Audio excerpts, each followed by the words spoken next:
अब 8 होता है तो इसका इलेक्ट्रॉनिक कॉन्फ़िगरेशन क्या होगा हमारा, वो हो जाएगा 1s2 2s2 और 2p4, बराबर है। ये इसका इलेक्ट्रॉनिक कॉन्फ़िगरेशन होता है। अब इसमें आप लोग को ध्यान में रखना है कि इसका आउटर मोस्ट ऑर्बिट कौन से है, which are the outer orbit, 2 है, मतलब वो 2 में कौन से 2s और 2p है, बराबर है। तो ये 2s में 2 इलेक्ट्रॉन है और 2p में आप लोगों के 4 इलेक्ट्रॉन है, ठीक है। देन अब ध्यान दीजिए, जनरली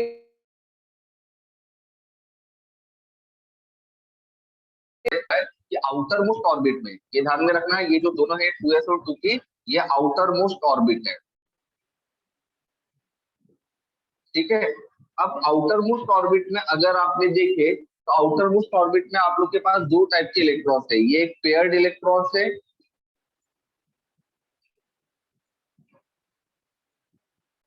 और ये दूसरे होते हैं अनपेयर्ड इलेक्ट्रॉन्स,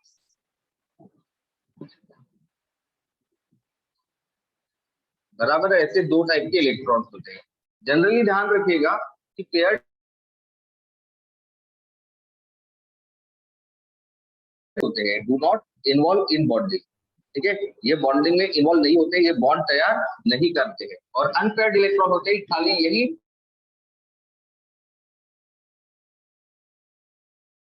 ओके। तो ये चीज पहले दिमाग में फिक्स कर लीजिए।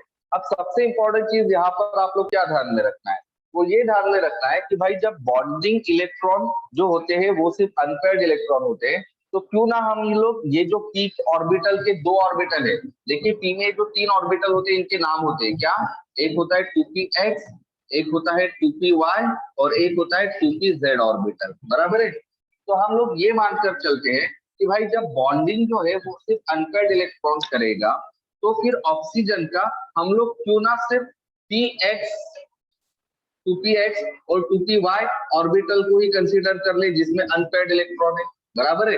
क्योंकि आप लोगों का ये जो दो इलेक्ट्रॉन है कौन से, सॉरी 2px, ठीक है, इसमें पेयर्ड इलेक्ट्रॉन है और ये है 2s जिसमें भी पेयर्ड इलेक्ट्रॉन है, बराबर है। ये तो बॉन्डिंग में इन्वॉल्व नहीं होंगे, बॉन्डिंग में यही इन्वॉल्व है। तो आप लोग ये समझोगे, ये मानकर चलेंगे कि भाई सिर्फ हम लोग क्या करेंगे, इसी पर्टिकुलरली चीज को हमारा बॉन्ड तैयार कर लेंगे, ओके। पर एक्चुअली देखिए ये चीज पॉसिबल नहीं होती है, क्यों नहीं होती है, क्योंकि पी और वाई जो है 2py और 2pz ये सेपरेट नहीं हो सकते, ये पी का ही ऑर्बिटल है, तो पी का ऑर्बिटल में px भी रहेगा, मतलब ये साथ में मिलकर ही रहेंगे। तो जब ये साथ में मिलकर रहेंगे, क्योंकि देखिए सब में इलेक्ट्रॉन्स प्रेजेंट होते हैं, बराबर है, और सबका एनर्जी लेवल अलग अलग होता है, सबकी एनर्जी सेम होंगी क्या, मतलब देखिए एक ही घर में 3 अगर भाई है, फिर भी जरूरी है क्या कि तीनों भाइयों को जो ट्रीटमेंट है या फिर तीनों का जो एनर्जी लेवल भी है वो सेम रहेगा, जरूरी है क्या, नहीं रहेगा। अलग अलग रहता है। तो ऐसे ही अलग अलग एनर्जी ले रहता है, मतलब क्या बढ़ते जाता है, जैसे 2s का कम रहेगा 2px का उससे ज्यादा, 2py का उससे ज्यादा और 2pz का उससे ज्यादा, बराबर है। एनर्जी लेवल बढ़ते जाते हैं। अब भाई जब एनर्जी लेवल बढ़ते जाएंगे, मतलब एक और एग्जांपल से समझाता हूँ कि 3 जन है, 3 भाई है, शादी करने के लिए जा रहे, एक के साथ जा रहे हैं लड़कियां देखने के लिए, ठीक है। देन अब 3 भाई में से एक के पास 10 करोड़ है, एक के पास 5 करोड़ है, एक के पास 2.5 करोड़ रुपए हैं, राइट। तो वैसे टाइम पर क्या लगता है, लड़कियां जो रहेगी, लड़कियां भी 3 है और भाई भी 3 है, पर आपको क्या लगता है अगर चॉइस दी गई लड़कियों को, तो तीनों की तीनों लड़कियां कौन से पर्टिकुलर लड़की करेंगे, जिसके पास 10 करोड़ रुपए है, बराबर है, राइट। ऐसी कोई भी पर्टिकुलरली लड़की बोलेंगी कि नहीं मेरे को 2.5 करोड़ वाले के साथ शादी करवा दो, बिल्कुल नहीं। तो यहाँ पर क्या होता है, एनर्जी डिफरेंस अगर अलग अलग रहेगा तो दिक्कत हो जाएंगे। आप लोगों का जो हाइड्रोजन एटम रहेगा उसको समझेगा ही नहीं कि भाई मेरे को बॉन्ड किसके साथ तैयार करना है, बराबर है, समझेगा क्या उसको,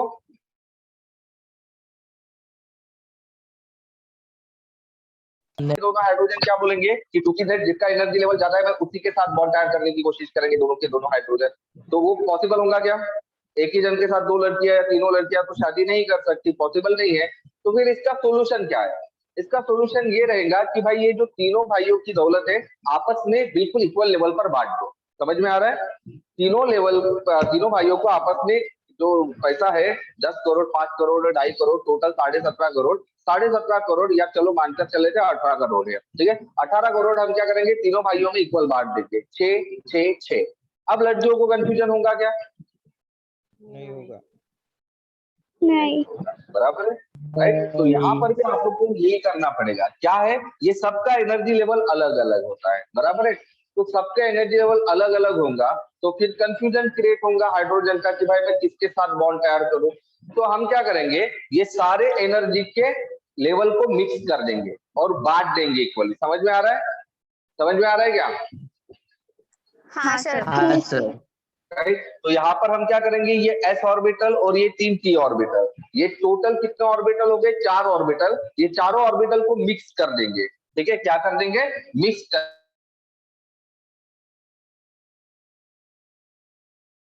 ठीक है, मिक्सिंग ऑफ ऑर्बिटल्स। क्या होता है, मिक्सिंग ऑफ ऑर्बिटल्स, इसको हम कहते हैं हाइब्रिडाइजेशन। समझ में आ रहा है? इसको हम क्या कहते हैं, हाइब्रिडाइजेशन, बराबर है। तो चारों ऑर्बिटल को मिक्स करने के बाद में आप लोग को 4 ऑर्बिटल मिलेंगे। बट अब ये जो 4 ऑर्बिटल रहेंगे, अब मैं इसको s ऑर्बिटल या px ऑर्बिटल या py ऑर्बिटल या pz ऑर्बिटल नहीं बोलूंगा। अब मैं इसको कौन सा ऑर्बिटल बोलूंगा, हाइब्रिडाइज्ड ऑर्बिटल बोलूंगा। कौन सा ऑर्बिटल का बोलूंगा इसको मैं अभी, हाइब्रिडाइज ऑर्बिटल। Hybridise orbital. तो क्योंकि मैंने इनको हाइब्रिडाइजेशन किया हुआ है, तो हाइब्रिडाइजेशन करने के बाद जो ऑर्बिटल मिलेंगे उसको हम क्या बोलेंगे, हाइब्रिडाइज ऑर्बिटल। Get it? समझ में आ रहा है आपको? हाँ सर।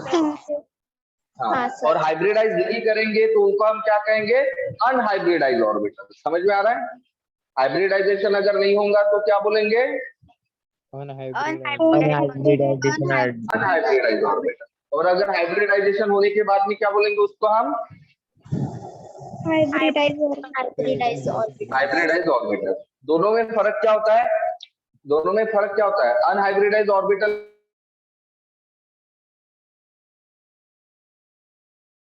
अलग अलग होते हैं।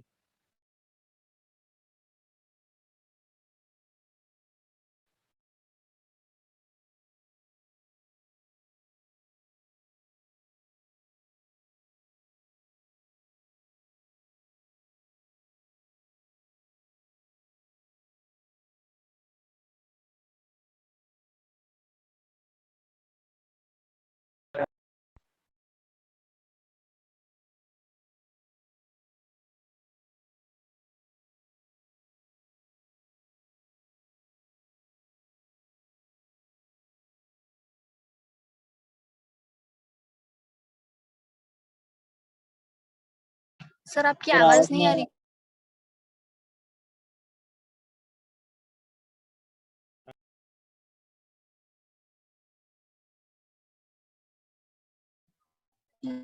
आवाज नहीं आ रही सर,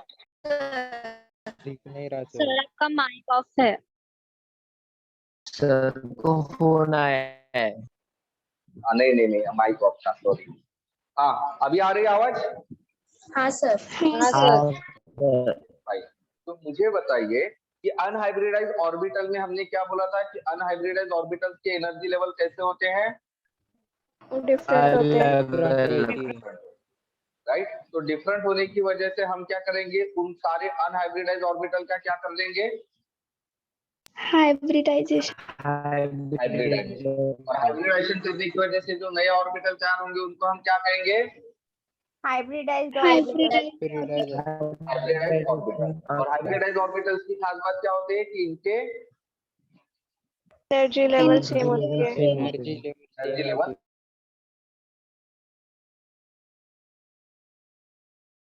ये आप लोगों के अरेंज हो जाएंगे, बराबर है। कहां पर, 3 डायमेंशनल स्पेस में 4 ऑर्बिटल, बराबर है। देन अब उसमें भी 4 ऑर्बिटल्स में आप देख पा रहे हो कि 2 ऑर्बिटल्स के पास क्या है, पेयर्ड इलेक्ट्रॉन। Paired electron.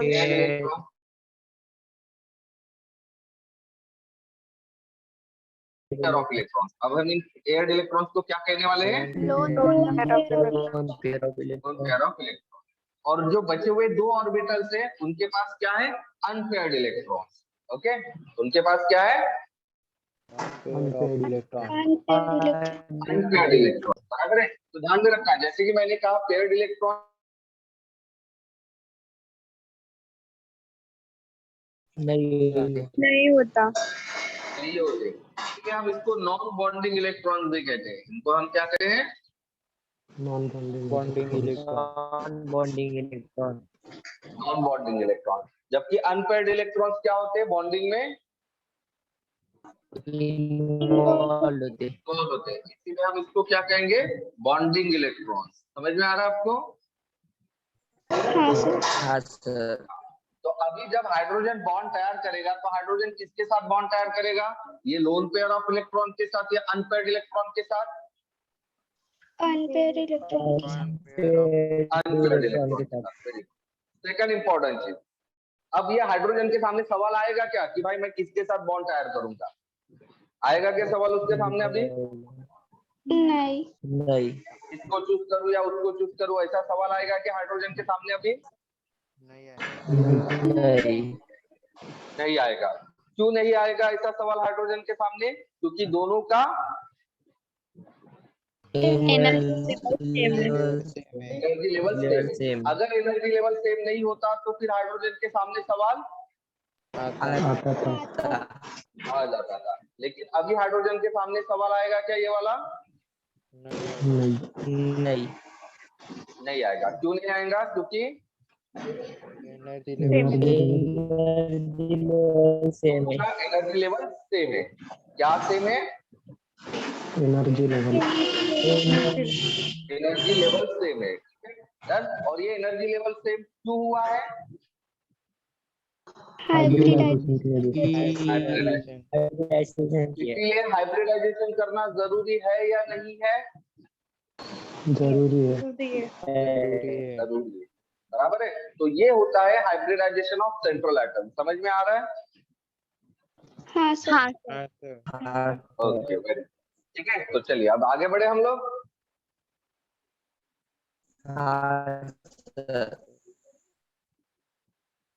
तो चलिए अभी हम बात करते हैं हाइड्राइड्स ऑफ ग्रुप 17 एलिमेंट्स के बारे में। ठीक है। तो हाइड्राइड्स ऑफ ग्रुप 17 एलिमेंट्स, तो बताइए सबसे पहले हाइड्राइड्स ऑफ ग्रुप 17 एलिमेंट्स का फॉर्मूला क्या रहेगा? तो इसको जानने के लिए आप लोगों को वैलेंसी पता होना चाहिए। सबसे पहले बताइए मुझे हाइड्राइड का मतलब क्या होता है? हाइड्राइड का मतलब क्या होता है? Combination with hydrogen. Compound of hydrogen. मतलब यहाँ पर एक एलिमेंट किसका रहेगा? हाइड्रोजन का रहेगा। और दूसरा एलिमेंट कौन रहेंगे? Group 17 elements. ग्रुप 17 के एलिमेंट को मैं फिलहाल ई बोल देता हूँ। बराबर है। अब इनका जो फॉर्मूला बनेगा वो फॉर्मूला क्या होगा? मतलब जो कंपाउंड तैयार होगा उस कंपाउंड का फॉर्मूला क्या होगा? ई होगा। बराबर है। तो बताओ He क्यों होता था? अच्छा, सेम चीज अगर मैंने कहा कि मुझे हाइड्रोजन का रिएक्शन ग्रुप 16 एलिमेंट के साथ करना है, यहाँ ई मतलब ग्रुप 16 एलिमेंट है, तो बताओ फिर इनके हाइड्राइड का फॉर्मूला क्या होता था? H2E। क्या होता था? H2E। अगर मैंने कहा होता कि मुझे 16 15 करना है, 15 ग्रुप 15, तो फिर फॉर्मूला क्या होता था मेरा?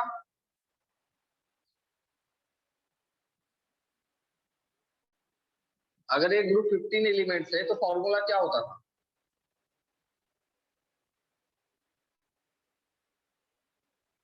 बोलिए।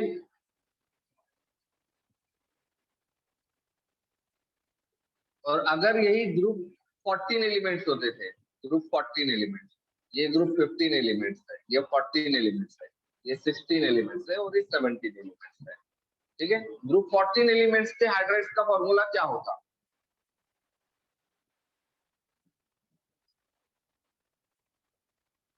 आपको सच में फॉर्मूले लिखना नहीं आता है? क्या भाई?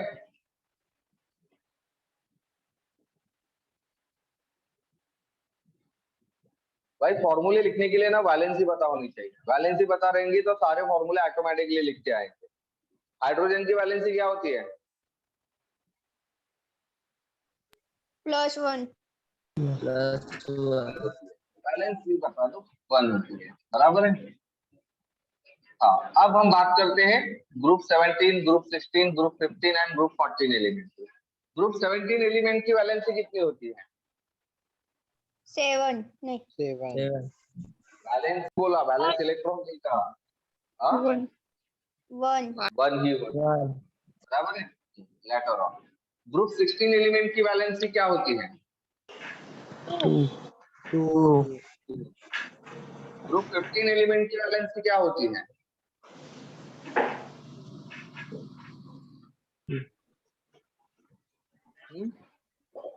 तुम लोग को वैलेंसी नहीं पता क्या? 3 Three. 3 होती है। और ग्रुप 14 एलिमेंट की वैलेंसी क्या होती है? Four Four. बराबर है। Then ग्रुप 2 एलिमेंट्स की वैलेंसी क्या होती थी? Group 2 elements Two. एलिमेंट्स की वैलेंसी 2 होती है। वेरी गुड, बराबर है भाई। वैलेंसी पता रहेंगी तो फॉर्मूले लिखना आसान है, राइट? आपको क्या करना है, सिंपली वैलेंसी को क्रॉस करना, बराबर है।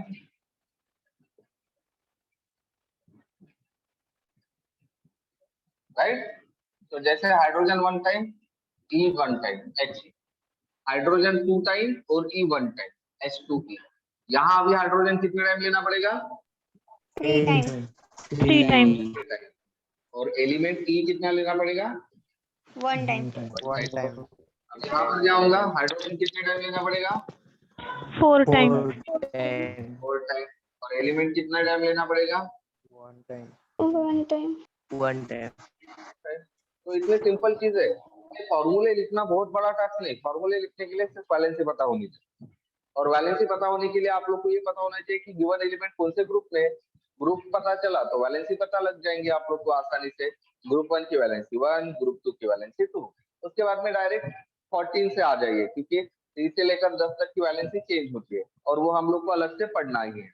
तो फिर उसके बाद में ग्रुप 13 से लेकर आप लोग के ग्रुप 18 तक वैलेंसी, 13 की 3, 14 की 4, 15 की 5, 16 की 2, 17 की 1 एंड 18 की 0। Got it? समझ में आ रहा है आपको?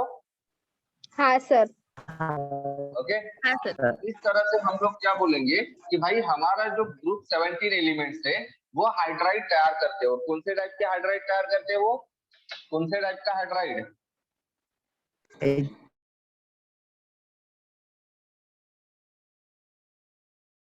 हाइड्राइड। ओके, तो हम क्या बोलेंगे कि group 17 elements form the He type of hydride, बराबर है। अब इसका रिएक्शन लिखेंगे, जनरल रिएक्शन। तो बताओ हाइड्रोजन जो होता है वो नेचर में कौन से फॉर्म में एग्जिस्ट करता है? H फॉर्म में होता है क्या हाइड्रोजन? नहीं H2 नहीं, कौन से फॉर्म में होता है? H2 H2 फॉर्म में। H2. और जो एलिमेंट है ग्रुप 17 एलिमेंट, ग्रुप 17 एलिमेंट के एटॉमिक स्टेट पता है ना आप लोग को? याद है ना? हाँ ग्रुप 17 एलिमेंट के एटॉमिक स्टेट क्या थे? डायटोमिक सबके सब डायटोमिक थे। उसमें ऐसा नहीं था कि जैसे ग्रुप 16 में था ऑक्सीजन डायटोमिक था, सल्फर ऑक्टाटोमिक था और बाकी के बच्चे हो गए एलिमेंट मोनोएटोमिक थे। ऐसा काम नहीं था, वहां सबके सब डायटोमिक स्टेट थे। मतलब मुझे यहाँ पर क्या लिखना पड़ेगा? क्या लिखना पड़ेगा? E2 E2। अब फॉर्मूला जो रहेगा, फॉर्मूला आप H ही लिखेंगे या चेंज करेंगे? नहीं, फॉर्मूला यही रहेगा। क्या? H ही। सिर्फ आप लोग को अभी बैलेंस करवाना है। तो H कितने टाइम से यहाँ पर? 2 टाइम Times. 2 टाइम। और E भी 2 टाइम से।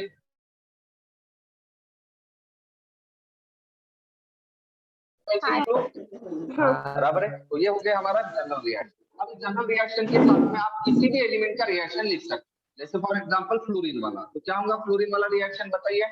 H2 plus H2 plus gives 2 times HF। Second reaction, second कौन होता है फ्लोरीन के बाद में? क्लोरीन बताइए। H2 plus Cl2 gives 2 times of HCl। Third reaction बताइए क्या हो जाएगा? H2 plus H2 Br2 Br2 gives 2 times HBr।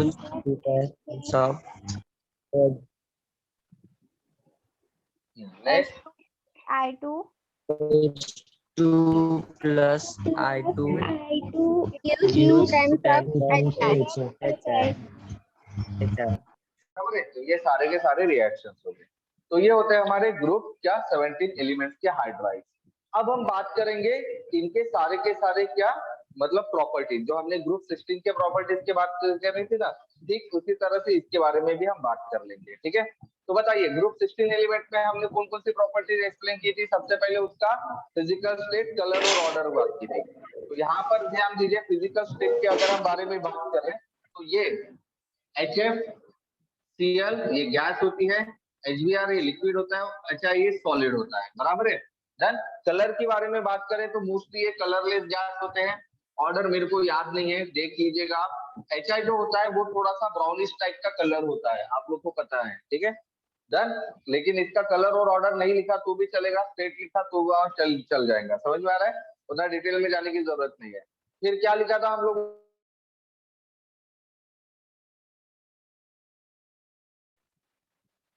क्या था? Bond dissociation और enthalpy. Bond dissociation enthalpy. अब आप लोग को अच्छे से पता है बॉन्ड डिसोसिएशन एंथैल्पी किस पर डिपेंड करती है? Bond length पर.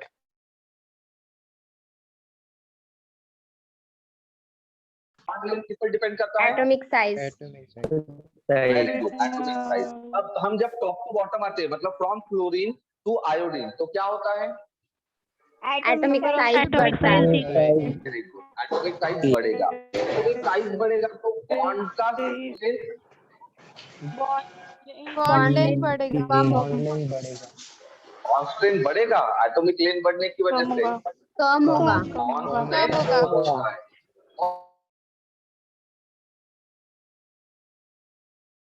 और तो फिर बॉन्ड बढ़ेगी, कम होगी। कम होगी। बॉन्ड डिसोसिएशन एंथैल्पी क्या होगी? कम होगी। भाई बॉन्ड डिसोसिएशन एंथैल्पी मतलब बॉन्ड को ब्रेक करने के लिए लगने वाली एनर्जी, और बॉन्ड स्ट्रेन मतलब बॉन्ड की ताकत। अब भाई बॉन्ड की ताकत ही कम रहेगी तो उसको ब्रेक करने के लिए लगने वाली एनर्जी क्या रहेगी? कम रहेगी. कम रहेगी। कम रहेगी। तो बॉन्ड डिसोसिएशन एंथैल्पी क्या होंगी टॉप टू बॉटम? कम लगेगी। कम रहेगी। Decrease अब होगी. मैंने कहा था इंक्रीज कैसे होंगे भाई? Decrease sir. decreases. डिक्रीज होंगी। अब मुझे बताइए, मैंने कल बताया था कि बॉन्ड डिसोसिएशन एंथैल्पी और दो चीजों पे मतलब बॉन्ड डिसोसिएशन एंथैल्पी पर और दो प्रॉपर्टीज डिपेंड करती है। कौन सी थी वो दो प्रॉपर्टीज बताइए?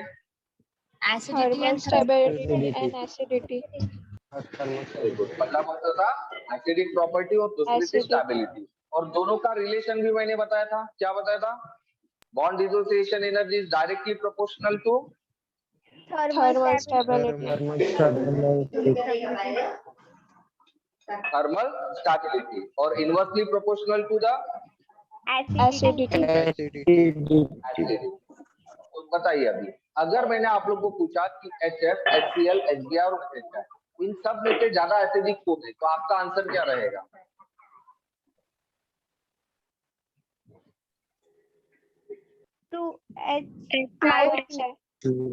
HI रहेगा। बराबर है। सबसे ज्यादा एसिडिक कौन रहेगा? HI रहेगा। बराबर है। Done? हाँ, और सबसे कम कौन रहेगा?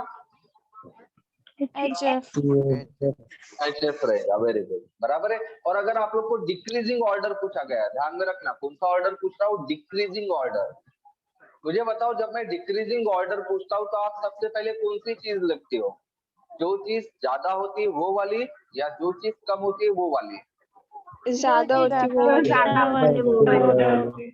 तो मैं पूछ रहा हूँ डिक्रीजिंग ऑर्डर ऑफ एसिडिटी, तो आप सबसे पहले आप कौन सा कंपाउंड लिखोगे जिसकी एसिडिटी ज्यादा हो. सबसे ज्यादा है? तो सबसे ज्यादा किसकी एसिडिटी है? HI HI की। तो सबसे पहले आप क्या लिखेंगे? HI। अब साइन कौन सा दोगे? ग्रेटर देन या फिर लेस देन? Greater than. बराबर है। HI की ज्यादा होती है तो ग्रेटर। फिर HBr, HCl और सबसे कम HF। बराबर है। अब थर्मल स्टेबिलिटी बताइए, किसकी ज्यादा होती है और किसकी कम होती है? HF की ज्यादा होती HF की ज्यादा HF होती की है कम होती है। और HI की कम होती है। कम चलो यहाँ मैंने डिक्रीजिंग ऑर्डर पूछा था, अब मैं इंक्रीजिंग ऑर्डर पूछ रहा हूँ। इंक्रीजिंग ऑर्डर जब मैं पूछ रहा हूँ तो आप सबसे पहले कौन सा चीज लिखेंगे, जिसकी वैल्यू ज्यादा या जिसकी वैल्यू कम? जिसकी वैल्यू कम है वो तो जिसकी वैल्यू कम है, तो कम किसकी है, HI की या HF की? HI की। HI की। तो पहले हम लोग HI ही लिखेंगे और साइन कौन सा रहेगा, ग्रेटर देन और less than? Less than Less than। तो HI less than HBr HBr less less than than HCl CL less less than HF HF okay, ये होता है थर्मल स्टेबिलिटी। अब ध्यान दीजिए यहाँ पर क्या होता है, एसिडिटी को गिनने के लिए ना हम लोग Ka या फिर pKa का इस्तेमाल करते हैं। Ka का मतलब क्या होता है पता है ना आप लोग को? इसका मतलब होता है क्या होता है, K का मतलब एसिडिटी कांस्टेंट या dissociation constant ठीक है, इसको आप एसिडिटी कांस्टेंट कह सकते हो या इक्विलिब्रियम कांस्टेंट ऑफ एसिडिटी कह सकते हो या एसिडिक इक्विलिब्रियम भी कह सकते हो। और pKa क्या होता है, इसका निगेटिव लॉग होता है, negative log to the base 10 of Ka होता है। pKa का मतलब क्या होता है, negative log to the base 10 Ka होता है। chain of अब ध्यान रखना, आप लोगों को पता है कि Ka की वैल्यू जो रहती है वो डायरेक्टली प्रोपोर्शनल करती है किसके साथ में, एसिडिटी के साथ में। तो pKa की वैल्यू कैसे प्रोपोर्शनल करेंगे एसिडिटी के साथ में, डायरेक्टली या इनवर्सली? directly डायरेक्टली डायरेक्टली क्या, K और pK सेम है क्या? नहीं नहीं, तो फिर pK क्या है, negative log to the base 10 of Ka। भाई जब भी मैं एक लॉग लेता हूँ किसी भी चीज का, तो सबसे पहले तो मुझे बताओ लॉग लेते टाइम वो पर्टिकुलर चीज की वैल्यू कम होती है या बढ़ रही थी जब भी लॉग ले रहा था तब? कम जैसे आप लोगों को पता है कि अगर मैं 100 का लॉग लेता हूँ तो 100 का लॉग में क्या लिखता हूँ, 2.3010 नहीं क्या होता है तो पता नहीं, हाँ 0000 लिखता हूँ। तो भाई 100 की वैल्यू 2.0 हो गई तो लॉग लेता हूँ तो वैल्यू कम होती है या बढ़ती है? कम होती है कम होती है। और उसमें भी मैं कौन सा लॉग ले रहा हूँ, निगेटिव लॉग, मतलब वैल्यू क्या होगी, बहुत कम कम होगी। बराबर है, तो फिर क्या लगता है K और pK सेम होगा क्या? नहीं नहीं ना, बराबर है। अब देखिए वैल्यू अगर मैं ये 1.000 लेता हूँ, ये भी एक लॉग है, तो मुझे बताओ लॉग के हिसाब से 2.0 बड़ा बड़ा है, बराबर है डन। और इसका क्या होगा एंटी लॉग, जैसे 2 का एंटी लॉग 100 लिखा तो 1 का एंटी लॉग क्या होगा 10, बराबर है 10 बराबर है। और निगेटिव अगर मैं निगेटिव ले लेता हूँ -10 -100, निगेटिव लॉग मतलब ये दुगने, तो फिर वैल्यू कौन सी बड़ी होगी, -10 या -100? -10 मतलब pK की वैल्यू जितनी कम रहेंगी एसिडिटी उतनी ही ज्यादा रहेंगे बराबर है, राइट। तो pK जो होता है वो इनवर्सली प्रोपोर्शनल होता है, ध्यान में रखना। pK कैसा होता है, इनवर्सली प्रोपोर्शनल, गॉट इट, ये वाली चीज अच्छे से दिमाग में डाल दो। तो pK की वैल्यू जितनी कम एसिडिटी उतनी ही ज्यादा बराबर है, क्लियर है, गेट इट, समझ में आ गई आपको ये चीज? वेरी गुड, ठीक है। तो ये हो जाता है हमारा हाइड्राइड। अब इसके बाद में और कौन सी प्रॉपर्टी देखी थी हमने, बहुत सारी प्रॉपर्टीज देखी थी, उसके बाद में और कौन सी देखी थी बताइए? रिड्यूसिंग प्रॉपर्टी रिड्यूसिंग प्रॉपर्टी, अच्छा बताइए रिड्यूसिंग प्रॉपर्टीज क्या होंगी? रिड्यूसिंग प्रॉपर्टीज मैंने कल ही आप लोग को समझाया। रिड्यूसिंग प्रॉपर्टी का मतलब क्या होता है, क्या होता है कि जहां पर वो दूसरों को रिड्यूस करेगा, दूसरों को रिड्यूस कब करेगा, जब ये खुद H पॉजिटिव डोनेट करेगा और ये H पॉजिटिव डोनेट तो बॉन्ड ब्रेक कब होगा, जब इसकी बॉन्ड स्ट्रेंथ बढ़ेगा, सही है, सही है नहीं है? प्रॉपर्टी का ट्रेंड बिल्कुल सेम रहेगा जैसे एसिडिटी का था। आप एसिडिटी और रिड्यूसिंग प्रॉपर्टी के ट्रेंड को बिल्कुल सेम ले सकते हो। एसिडिटी क्या हो रही थी टॉप टू बॉटम,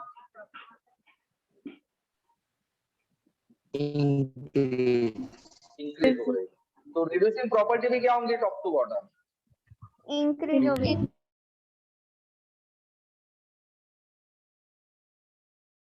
डन, अभी हो गया रिड्यूसिंग प्रॉपर्टी. उसके बाद में next structure. Same linear structure होता है इसका. इसका एंगुलर नहीं होता है, इसका कैसा होता है? लीनियर होता है. नेक्स्ट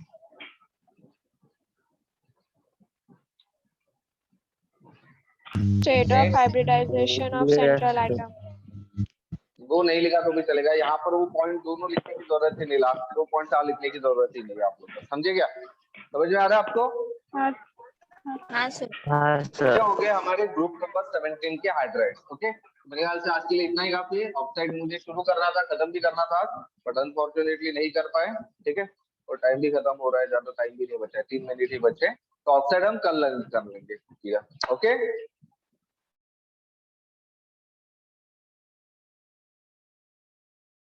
हाँ सर.